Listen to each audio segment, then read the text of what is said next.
ప్రియ సహోదరి సహోదరులారా, ఈనాడు మనం ధ్యానించబో అంశము లూకా 9:25. ఒకడు లోకమంతా సంపాదించి తన ఆత్మను కోల్పోయిన ప్రయోజనమేమి? ఈ యొక్క అంశాన్ని మనం ధ్యానం చేస్తున్నట్లయితే నేటి సమాజంలో మన యొక్క కోరికలు, అవసరాలు రోజు రోజుకి పెరిగిపోతూ ఉన్నాయి. ఆ కోరికలన్నీ అవసరాలుగా మారుతూ ఉన్నాయి. ఆ అవసరాలు తీరకపోతే జీవితమే వ్యర్థమనే భ్రమలో బ్రతుకుతూ తన యొక్క జీవితాన్ని నాశనం చేసుకునే వారి సంఖ్య రోజు రోజుకి పెరిగిపోతూ ఉంది. మనము ధనము వైపు వెళుతున్నామా లేక దేవుని వైపు వెళుతున్నామా అని మనల్ని మనము ఆత్మ పరిశీలన చేసుకోవాలి. మనం ధనము వైపు వెళుతూ ఉన్నాము అంటే సైతాను చేత ఆకర్షించబడి దాని అడుగుజాడలో ఉన్నామని అర్థం. తదనంతరం మన చుట్టూ కష్టాలు, బాధలు, సమస్యలు, పాపము, దరిద్రము చుట్టుముడతాయి. మనం దేవుని వైపు వెళుతూ ఉంటే ఆయన యొక్క కృపా కాపుదల మనపై ఎల్లవేళలా కుమ్మరిస్తూ మన వెళ్ళి ప్రతి ప్రయాణంలోనూ ఆయన మనకు తోడుగా ఉండి మనం సంరక్షించి మనం కాపాడుతూ ఉంటాడు.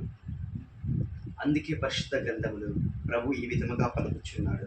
మొదట ఆయన రాజ్యమును, నీతిని వెతుకుడు, తదనంతరము అవి అన్నీ మీకు సమకూర్చబడుతున్నాయని ప్రభు పలుకుచున్నాడు. కానీ మనం దేవుడి యొక్క మాటను మరచి సంపాదించుకోవాలనేటువంటి తపనతో తన యొక్క ఆరోగ్యాన్ని సైతం నాశనం చేసుకొచ్చున్నాడు. తిరిగి ఆ ఆరోగ్యాన్ని కాపాడుకునేటువంటి ఆ యొక్క క్రమంలో తాను సంపాదించిన యొక్క ఆస్తినంతా పోగొట్టుకుంటున్నాడు. మనం ధనవంతుడు లాజరు యొక్క జీవితాలను చూస్తున్నట్లయితే ధనవంతుడు తనకు ఉన్నటువంటి ఆ యొక్క ధనముతో విందు వినోదాలతో సంతోషకరమైన జీవితాన్ని జీవించి ఉన్నాడు.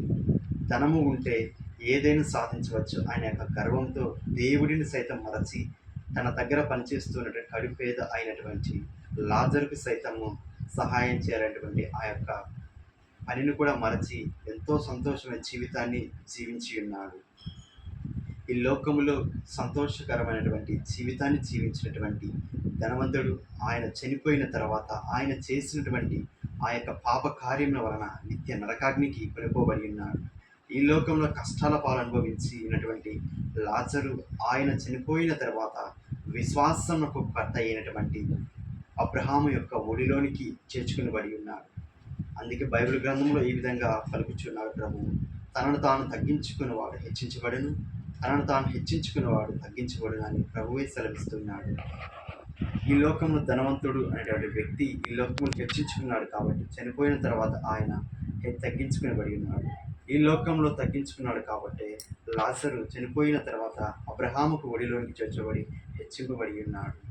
మనం చూసుకున్నట్లయితే ధనవంతుడైనటువంటి పునీత ఆసిసిపురి ఫ్రాన్సిస్ గారి యొక్క జీవితంలో ఆయన ధనవంతుడు అయినప్పటికీ తన యొక్క ఆత్మను జయించాలి అటువంటి ఆ యొక్క తపనతో తనకు ఉన్నటువంటి ధనమునంతా పేదలకు సహాయం చేసి తన యొక్క సేవా కార్యక్రమాల ద్వారా తన యొక్క స్వార్థ పరిచర్య ద్వారా ఎన్నో లక్షల మంది జీవితాలలో ప్రభు యొక్క వెలుగును నింపి ఉన్నాడు.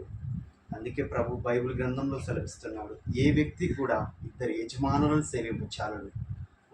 ఒక వ్యక్తి ఒకరిని ప్రేమించును, మరొకరిని ద్వేషించును. అలాగే మనము కూడా మనకు ధనము కావాలి, ప్రభువు కావాలి అంటే అది సాధ్యం కాదు.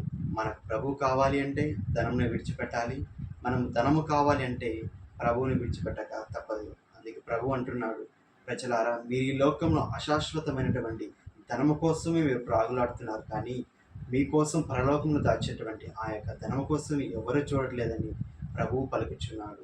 ఈనాడు దేవుడు మనకు మాట్లాడుతున్న అంశం ఏంటంటే మనం ఎటువైపు వెళుతున్నామా అనేటువంటి ఆ యొక్క వాక్యాన్ని మనల్ని ఆత్మ పరిశీలన చేసుకొని ఆ ప్రభు యొక్క మార్గంలో నడవాలని ఈనాడు మనం అందరం కూడా ప్రభు యొక్క అడుగుజాడు నడుచుకుంటూ ప్రార్థన చేస్తున్నాం. పితా, పుత్ర, పవిత్ర ఆత్మ నామమున ఆమేన్.